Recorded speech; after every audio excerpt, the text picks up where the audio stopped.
बिस्मिल्लाहिर्रहमानिर्रहीम। अस्सलाम वालेकुम नाज़रीन, आप यूट्यूब चैनल देख रहे हैं। मैं इमरान खान हूँ। ये जो मादनियात वाला मामला है, ये अब ऐसा लगता है कि चीज़ें आहिस्ता आहिस्ता स्मूथ हो जाएंगी, लेकिन दावा करने वाले अभी भी ये दावा कर रहे हैं कि ये मादनियात वाला बिल खैबर पख्तूनख्वा की असम्बली से मंजूर करवा लिया जाएगा।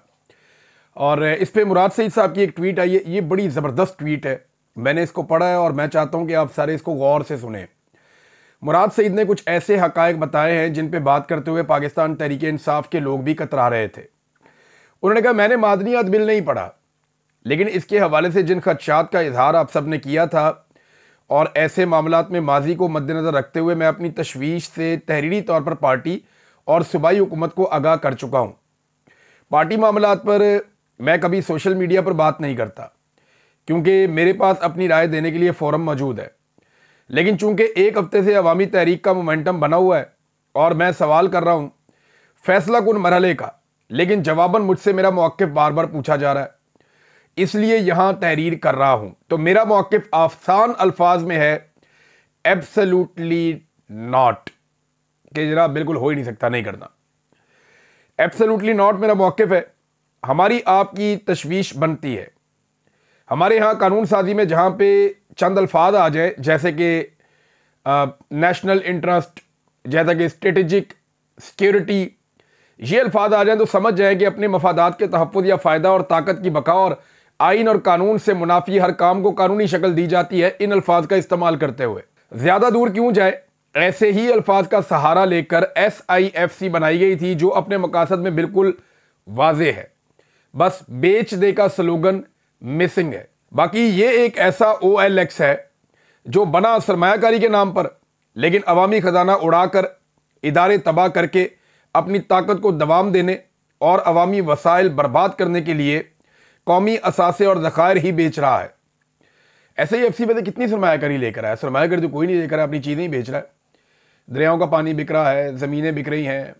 अच्छा, अब ज़मीनों के ऊपर मैं आपको ये बता देता हूँ कि दुनिया के कई मुल्कों में मना है कुछ ऐसी फसलें लगाना जो घोड़ों के लिए और कुछ दूसरे जानदारों के लिए बड़ी ज़बरदस्त है, जिसमें एक लूसन कहते हैं, एक को हे कहते हैं, एक को, इस किस्म की फसलें, ये बहुत ज़्यादा ज़ेरे ज़मीन पानी जो है उसको चूस जाती हैं।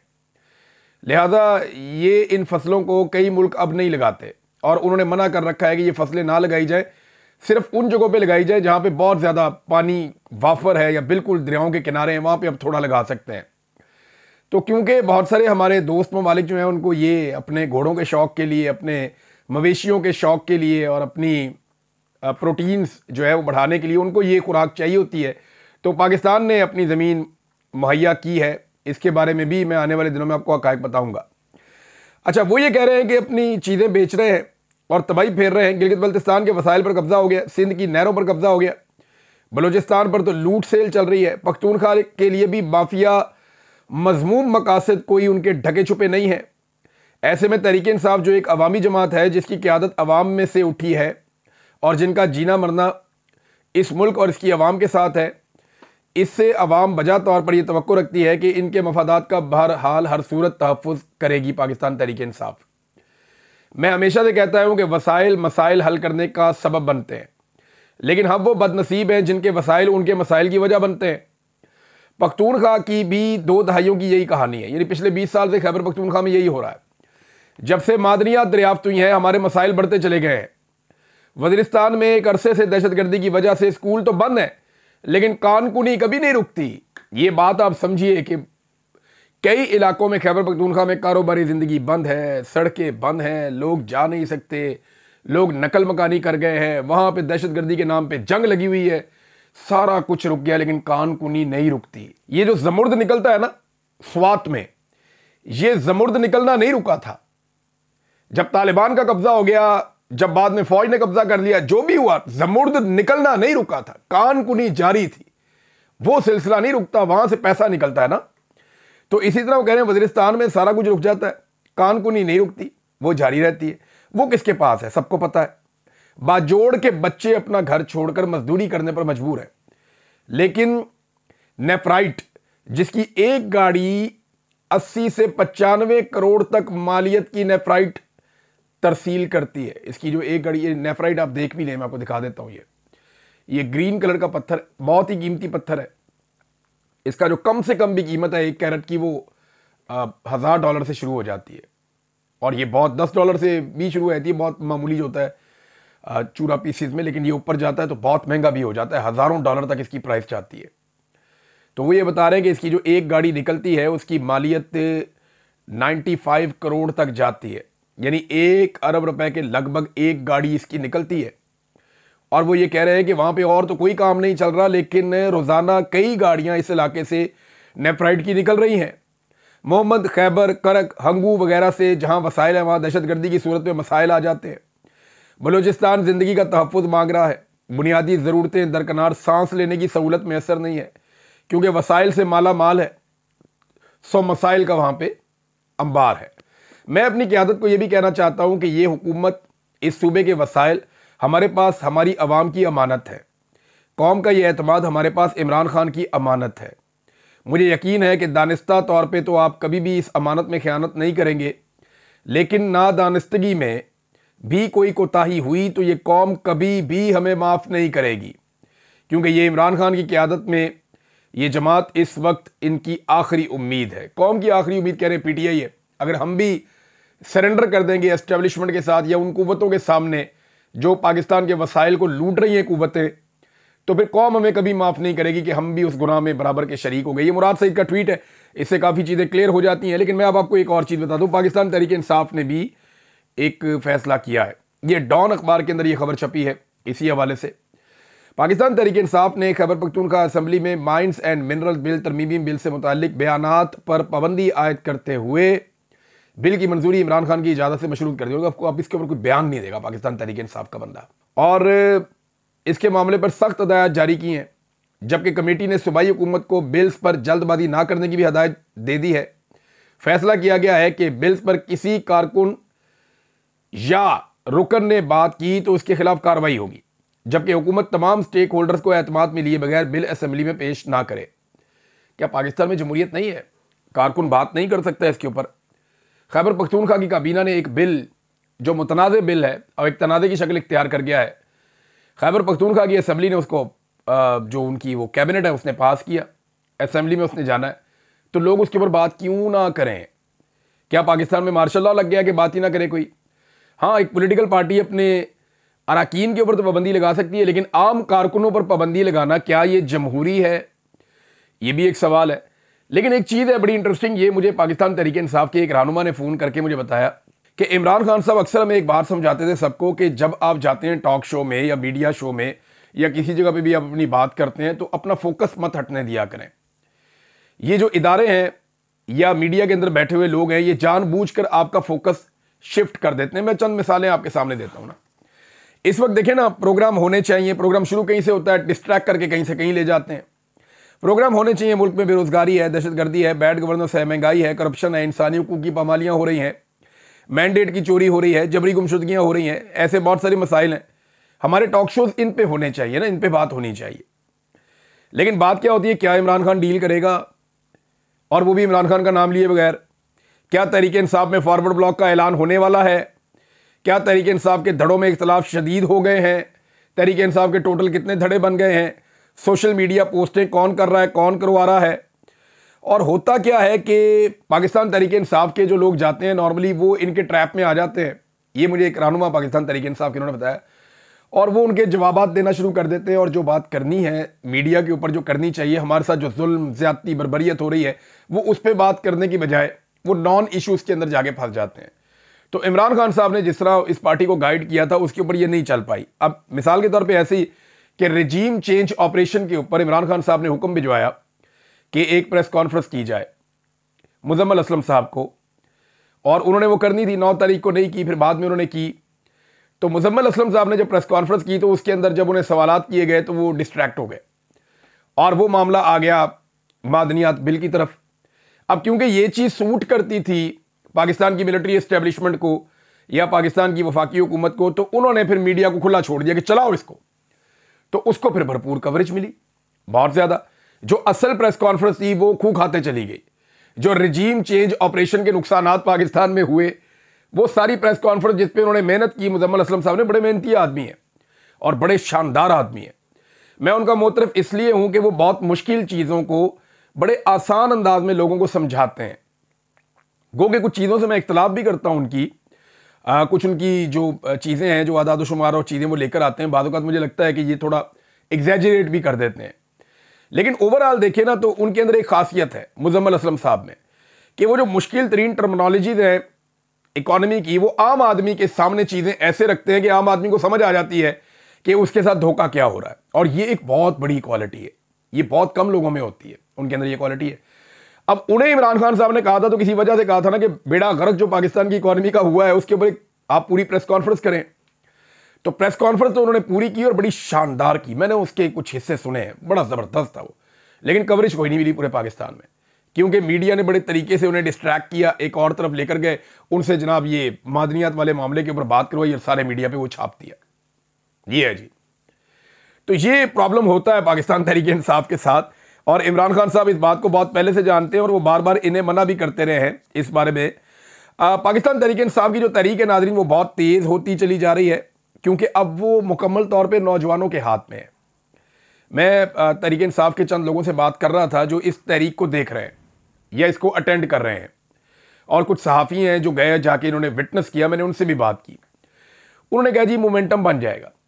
मैंने कहा जी मुझे ये बताएं कि 26 नवंबर के बाद मोमेंटम कैसे बनेगा। 26 नवंबर को जैसे क़यादत अपने कारकुनों को छोड़ गई, कारकुन वहाँ पे शहीद हो गए, बहुत सारे ज़ख्मी हो गए, कई लापता हैं, पता ही नहीं है कि जिंदा है या मुर्दा है। जो लापता है उनकी फैमिलीज़ का भी नहीं पता चल रहा, अब तो नंबर तक बंद हो गए हैं। तो इसके बाद लोग कैसे निकलेंगे? तो उन्होंने कहा जी कि अब नौजवानों ने मुराद सईद के मैदान में आने के बाद एक उम्मीद बांध ली है और नौजवान भरे पड़े हैं। एक तो उन्हें गुस्सा जो है वो इस रजीम के ऊपर है, एस्टेब्लिशमेंट के ऊपर है कि उन्होंने ज्यादती की है इमरान खान के साथ। दूसरा जो 26 नवंबर वाला मामला है उसमें डरने की बजाय लोग रिएक्ट कर रहे हैं, लोग गुस्से में हैं कि हमारे पाकिस्तानियों को वहां पे शहीद किया गया, उनके साथ जुल्म किया गया। तो जितना जबर बढ़ता जा रहा है, लोगों का गुस्सा और लोगों के जज्बात की शिद्दत भी बढ़ती चली जा रही है, और नौजवान बड़े एग्रेसिव हैं और वो अपनी क़यादत से भी नाराज हैं कि क़यादत ने वो हक अदा नहीं किया जिस बुनियाद पे लोगों ने क़यादत को वोट डाला था। यानी नौजवान ये सिंपली कहते हैं, जिस भी जलसे में जाते हैं, सहाफ़ी मुझे ये बता रहे थे, कहते हैं जहां पे भी हम जाते हैं लोग दो ही सवाल करते हैं। मैं यहाँ पे बरतानिया में कहीं भी मूव करता हूँ, किसी भी शहर में जाता हूँ, लोग देखते हैं, मिलते हैं, एक ही बात पूछते हैं। उस दिन मैं गया, वहां पे मुझे 200-250 आदमी मिला, ये जो नेज़ाबाजी का मुकाबला हो रहा था।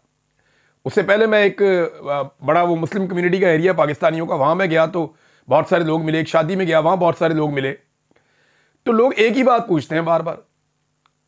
लोग कहते हैं इमरान खान कब बाहर आएगा। मैं मस्जिद में गया नमाज पढ़ने के लिए, वहां लोग एक ही बात पूछ रहे थे, इमरान खान कब बाहर आएगा।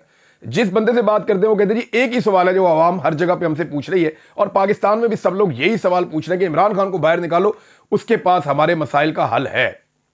तो अब ये नाज़रीन जो तहरीक है वो नौजवानों के हाथों में जाएगी तो क़यादत के ऊपर भी दबाव बढ़ेगा, और इदारों और एस्टेब्लिशमेंट के ऊपर भी, हुकूमत के ऊपर भी दबाव। हुकूमत तो है ही नहीं, वैसे हुकूमत का तो नाम लेना ही बिल्कुल एक बिला वजह ही हम नाम ले लेते हैं हुकूमत है। एक्चुअली तो एस्टेब्लिशमेंट है जो कंट्रोल कर रही है सारी चीज़ों को, और कठपुतलियाँ हैं जिन्हें उन्होंने कंट्रोल किया हुआ है।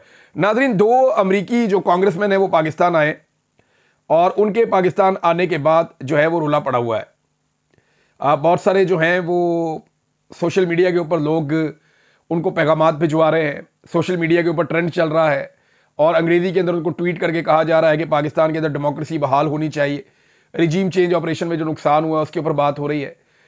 तो अमेरिकी कांग्रेसमैन का एक वफ्द है, इसमें 2 मेन कांग्रेसमैन हैं जिनमें एक जैक ब्रैकमैन और दूसरे टॉम स्वाजी, ये दोनों पाकिस्तान में आ गए हैं, और ये 15 अप्रैल तक पाकिस्तान में रहेंगे। अगले 2 दिन ये पाकिस्तान में है। अब मेरे ख्याल में पाकिस्तान तहरीक इंसाफ अगर अपना मौक़िफ़ ठीक तरीके से इनके सामने रखना चाहती है तो सबसे बेहतर तो ये है कि इनकी मुलाकात इमरान खान साहब से करवाई जाए। मेरी इत्तलात के मुताबिक इन्होंने कोशिश की भी है कि इनकी इमरान खान साहब से मुलाकात हो। अब देखना यह है कि मौजूदा रजीम इनको इमरान खान से मिलवाता है या नहीं मिलवाता। दूसरा, जो जबरी तौर पर लापता हुए ना अफराद, जैसे कि इंतजार पंजूथा साहब हैं, दीगर कुछ लोग हैं, उनसे ज़रूर इनकी मुलाकात करवाई जाए ताकि वो बताएं कि उनके साथ क्या सलूक हुआ। तीसरा, जो अलीमा खान साहिबा और अपोजिशन लीडर जो है उमर अयूब साहब, उनको मिलवाया जाए और एक वफद के साथ वो मिलें जिसमें कम से कम 7-8 लोग मौजूद हों वफ्द के अंदर। वो बताएं हकायक, ताकि एक दूसरे के सामने बैठ के जब वो बात करेंगे तो पूरे हकायक सामने रखेंगे। अकेला आदमी बातों का डर जाता है, कंप्रोमाइज़ भी हो जाता है, दबाव भी आ जाता है। तो पूरा एक वफ्द अपोजिशन का भी मिलना चाहिए और अलीमा खान साहिबा को ज़रूर मिलवाना चाहिए जो बाहर ओवरसीज मौजूद हैं वो तो अपना काम कर ही रहे हैं। बाहर कासिम सूरी साहब, डॉक्टर आरफ अलवी साहब बाहर मौजूद हैं, सबसे बड़ा नाम। फिर शहबाज गिल हैं, शहजाद अकबर हैं, जुल्फी बुखारी हैं, दीगर और बहुत सारे लोग हैं। ये सब लोग भी अपने तौर पे हकायक सामने रखते रहते हैं, चीज़ें बताते रहते हैं। तहरीक इंसाफ ने जैसे यूरोपीय यूनियन के वफ्द को एक डोजियर पेश किया था, बताया था कि पाकिस्तान में इंसानी हकूक़ की खिलाफ वर्जियाँ क्या हो रही हैं, किस अंदाज में हो रही हैं, और पाकिस्तान के अंदर एस्टेब्लिशमेंट ने एक पॉलिटिकल पार्टी को कैसे दीवार के साथ लगाया है, अदलिया के साथ क्या किया गया, आइन में तरमीम कैसे की गई, जिन MNAs को अगवा किया गया, उनकी फैमिलीज़ को अगवा किया गया, उनकी भी मुलाकात करवाई जाए। वो बताएंगे हमारा अरकान असम्बली हमें उठा के ले गई थी एजेंसियाँ, और वो हमसे कह रहे थे कि आप आइनी तरमीम के हक़ में वोट दे दें, हम नहीं देना चाह रहे थे, हमारे साथ ये जुल्म और ज़्यादती हुई है।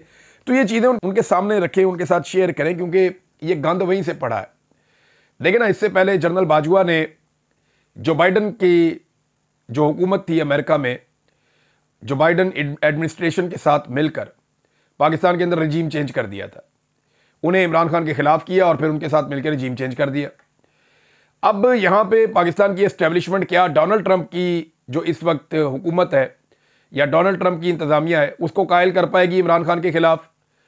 तो इसी के साथ जोड़कर लोग मादनियात वाले बिल को भी देखते हैं, और इसी के साथ जोड़ के लोग ये देखते हैं कि मुलाकातें चल रही हैं। तो यहाँ पाकिस्तान तहरीक इंसाफ को बड़े मोहतात तरीके से सही हकायक सामने रखने पड़ेंगे। और दूसरा, पाकिस्तान में जो मौजूद हैं आज़ाद सहाफ़ी, जो सीनियर सहाफ़ी हैं, उनकी भी मुलाकातें होनी चाहिए। ये जो अमेरिकन कांग्रेसमैन आए हैं, ताकि सारे हकायक इनको पता चले, और ये जाके उसके मुताबिक अगर ये ईमानदारी से काम करते हैं और जाकर अपनी हुकूमत को बताते हैं कि जनाब पाकिस्तान के मसले का हल सिर्फ यही है कि इमरान खान को बाहर निकाला जाए, तो फिर और कोई रास्ता होगा नहीं। नाज़रीन, नवाज शरीफ साहब पहुंचे बरतानिया और पिछले दरवाजे से दाखिल हो रहे थे अपने घर में। हालात देखें आप कि मियाँ साहब अपने घर में पिछले दरवाजे से दाखिल हो रहे हैं। वैसे तो ये हमेशा चोर दरवाजे से इक़्तिदार में आते रहे हैं। जब ये वज़ीर आला बने तो चोर दरवाजे से इक़्तिदार में आए, इन्हें ज़िया-उल हक़ साहब के दौर में इक़्तिदार में लाया गया। फिर ज़िया-उल हक़ के बाद जब दोबारा IGI बनी तो ये मिलिट्री एस्टेब्लिशमेंट के साथ मिलकर बहुत सारी जमातों को इकट्ठा करके तो चोर दरवाजे से इक़्तिदार में आए। पीठ में छुरा घोंपा इन्होंने अपने सीनियर सियासतदानों के। फिर दोबारा चोर दरवाजे से इक़्तिदार में आए, फिर ये डील करके परवेज़ मुशर्रफ से निकल गए, फिर वापस आए और फिर चोर दरवाजे से इक़्तिदार में आए। पंजाब में पहले हुकूमत की डील करने के बाद, फिर वफाकी हुकूमत बनाई धांधली करने के बाद, और हमेशा चोर दरवाजे से आते हैं। अभी जो इमरान खान की हुकूमत ख़त्म करके इन्होंने अपनी हुकूमत बनाई है, चोर दरवाजे से आए थे। चाहे ये PDM 1 की हुकूमत हो, PDM 2 तो फॉर्म 47 के ऊपर खड़ी है। आज एक यास्मीन राशिद साहिबा से शिकस्त खाने वाला शख्स जो है वो बरतानिया में भी अपने घर में जब दाखिल होता है तो चोर दरवाजे से दाखिल होता है, मतलब पिछले दरवाजे से दाखिल होता है। इसमें शायान अली की एक वीडियो है, वो बहुत वायरल हुई है और वो वीडियो हर तरफ पाकिस्तान के सोशल मीडिया पे छाई हुई है। तो मियाँ साहब के तो हालात जनाब ये हैं। जरदारी साहब के हालात क्या है? यहाँ पे एक स्टेटमेंट है, बैरिस्टर सैफ साहब ने स्टेटमेंट तो बड़े काम का दिया। आजकल पाकिस्तान तहरीक इंसाफ के लोग इनके बहुत खिलाफ हैं, लेकिन स्टेटमेंट बड़ा मज़ेदार दिया बैरिस्टर सैफ ने, और नुक्ता भी बड़ा कमाल उठाया। तो बैरिस्टर साहब कहते हैं कि नहरों के मामले पर सदर जरदारी ने या तो सिंध की आवाम की पीठ में छुरा घोंपा है या उनकी याददाश्त जवाब दे गई है, उनकी ज़हनी हालत ठीक नहीं है। अब ये दोनों में से एक बात तो है। अगर तो जरदारी साहब की ज़हनी हालत ठीक है तो फिर उन्होंने सिंध की आवाम की पीठ में चिड़ा घोंप के जरदारी साहब ने 6 नहरें बना दी हैं दरिया सिंध के ऊपर। अगर तो ज़हनी हालत ठीक है, ज़हनी हालत ठीक है तो फिर सिंध के साथ दुश्मनी की है, सिंध की आवाम की पीठ में छुरा घोंपा जरदारी साहब ने। और अगर उनकी ज़हनी हालत ठीक नहीं है तो फिर आप लिवरेज दे देंगे, उन्हें पता ही नहीं चला काम पड़ गया। और अगर ज़हनी हालत ठीक नहीं है तो वो आला तरीन ओहदे पर क्यों बराजमान है, फौरी तौर पर मुस्ताफ़ी हों। उन्हें अपनी जिस्मानी और ज़हनी हालत की वजह से खुद मुस्ताफ़ी हो जाना चाहिए। ये जनाब बैरिस्टर सैफ साहब ने कहा। मुराद अली शाह साहब ने धमकी लगाई है कि नहरों पर वफाकी हुकूमत को छोड़ देंगे। यानी जो नहरों वाला मामला है इस पर हम वफाकी हुकूमत को छोड़ सकते हैं। जरा स्टेटमेंट आप सुन लें। वो कहते हैं जी, नहरी मंसूबों पर मुराद अली शाह की वफाकी हुकूमत छोड़ने की धमकी, अपोजिशन के कहने पर ब्लैकमेल नहीं होंगे और ना ही इन्हें फ्री हैंड देना चाहते हैं। अगर जमहूरी तरीके से बात ना मानी गई तो 1 मिनट में हुकूमत छोड़ देंगे। मुराद अली शाह साहब, आपने बहुत बड़ी बड़क मार दी है। जरदारी साहब कभी ये हुकूमत नहीं छोड़ सकते। आप लोगों की सियासत बढ़ जाएगी अगर आपने हुकूमत छोड़ी। और दोबारा इलेक्शन में चले गए, आपके भाई एक ही रास्ता है कि आप अपोजिशन बेंचों पे आकर बैठ जाएं और कौम से माफ़ी मांग लें। फिर सारा का सारा गंद जो है वो नवाज शरीफ साहब पे और एस्टेब्लिशमेंट पे पड़ जाएगा और पीपल्स पार्टी इसमें से निकल जाएगी और सिंध में दोबारा हुकूमत भी बना सकती है।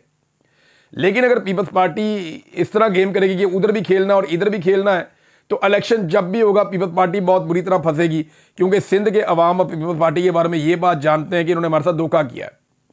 और नाज़रीन, एक और बड़ी मज़ेदार खबर है।